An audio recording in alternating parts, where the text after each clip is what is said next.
Hi guys, welcome to my video all about posture. I'm Florianne and this is my lovely model Justine.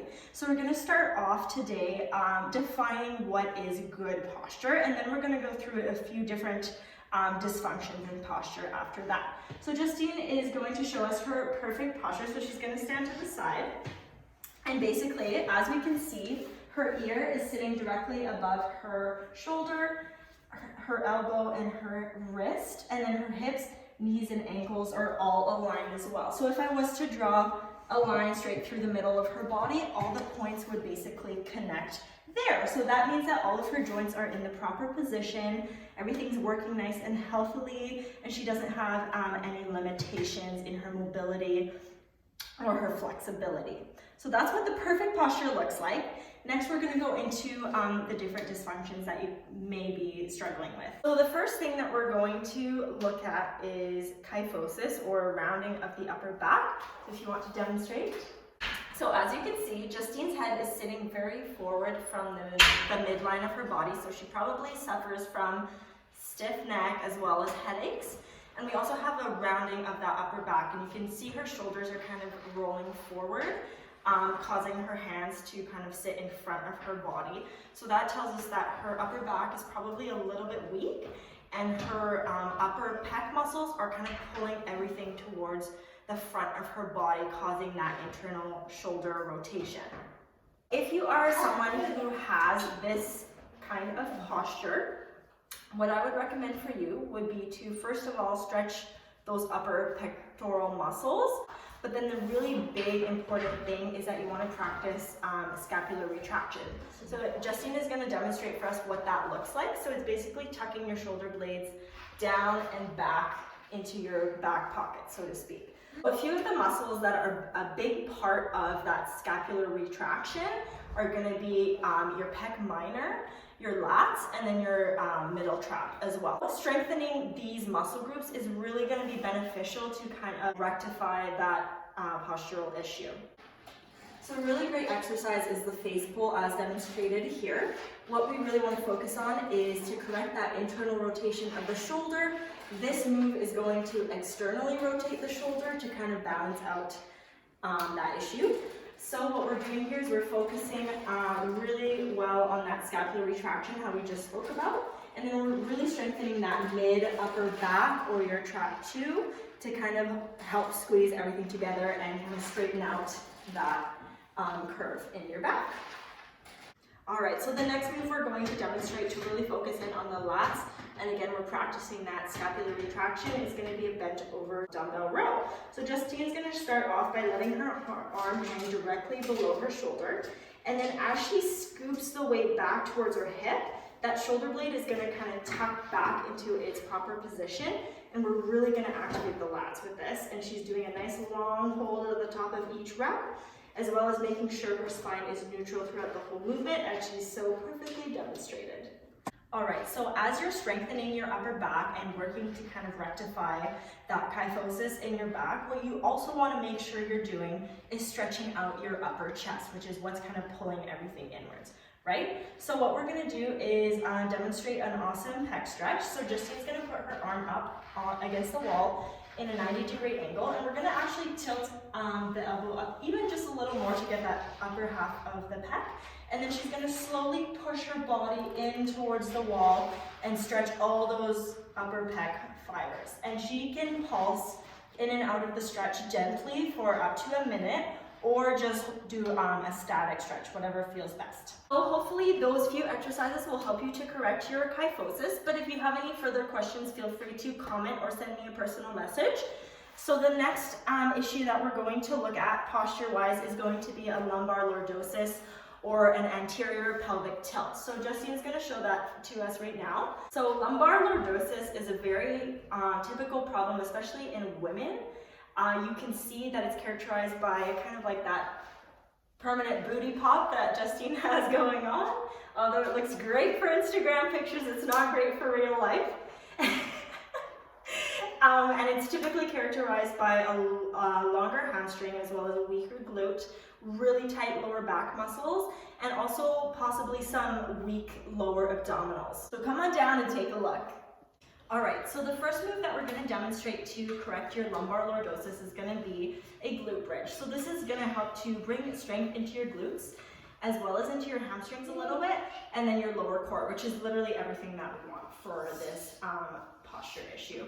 So Justine's going to go ahead and bring her feet a little bit closer to her bum. You want to try and get your heels as close as you can to your butt. Then what we're going to do is retract those shoulder blades down and back so they should feel like they're sitting nice and flat against the ground. Next, we're just going to slowly bring the hips up, high as you can towards the ceiling until you have a nice straight line in through your hip, okay? If you have a bit of a bend, you can come down a bit.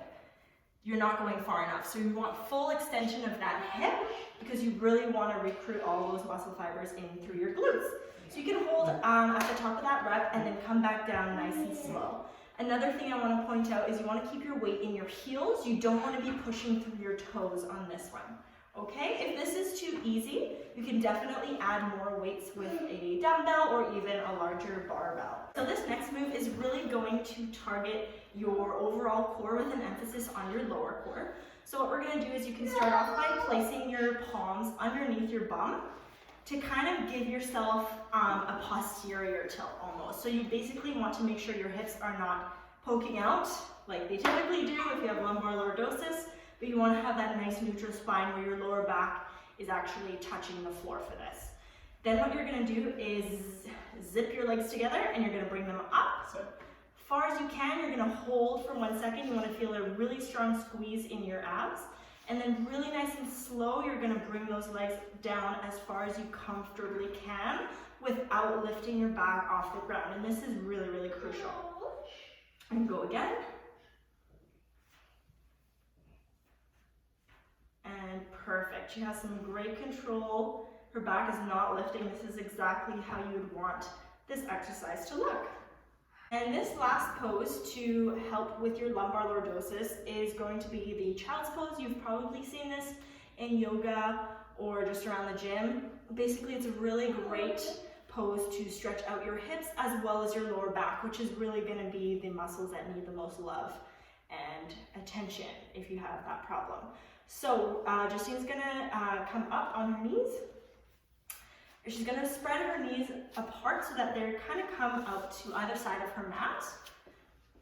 Then she's going to sit back on her bum and push her arms forward. So she's going to stretch that whole spine, and she's really pushing that chest into the ground, reaching as far as she can forward with her hands, really lengthening out that spine, but with a really big emphasis on her lower back. This is just going to help to decompress those vertebrae as well as stretch out those muscle fibers, and your body will definitely thank you. All right, so the next issue that we're going to explore is called knee valgus or knock knees. So this is when the knees kind of come in towards the body instead of just being kind of aligned with the hips as they should be naturally. There are a few different causes for this issue, one of them being a flat or a collapsed arch. You could be carrying extra weight, which is putting extra pressure on your joints. You could have a weaker quad as well as a weaker glute. A great way to kind of help strengthen up that glute medius and kind of bring that alignment back into your knees would be a banded hip abduction. You can use a machine at your gym, or if you are working out from home, you can use a band. Basically, you're just going to be pulling your knees apart, and you're going to kind of hold that tension as long as you can at the end of each rep, and just really try and focus it and feel that burn on like that outside upper part of your hip, and that's really going to help strengthen that glute medius. I feel the burn. If a flat foot is your issue or a collapsed arch is your issue, you can really benefit from doing some exercises to flex your arch and strengthen up those muscles in the bottom of your foot. So you can just do a few reps like so. You want to kind of grip the ground with your foot, create that arch with the muscles in your feet, and this will really help you with your squat strength as well as a bunch of other benefits, but it's a great place to start. So it could also be that your adducting muscles are very tight, which could be why your knees are knocking in. So this is a great stretch you can do. You just want to really just bring your knees as far apart as you can, and then slowly kind of rock in and out of the stretch to kind of, just really stretch out those inner thigh muscles and together with those strengthening exercises. This will really help correct your postural issue. The next issue that we're going to talk about today is a butt wink. You may or may not have heard the term, but basically it refers to when your low back breaks neutral position at the bottom of your squat. So Justine's going to demonstrate that for us.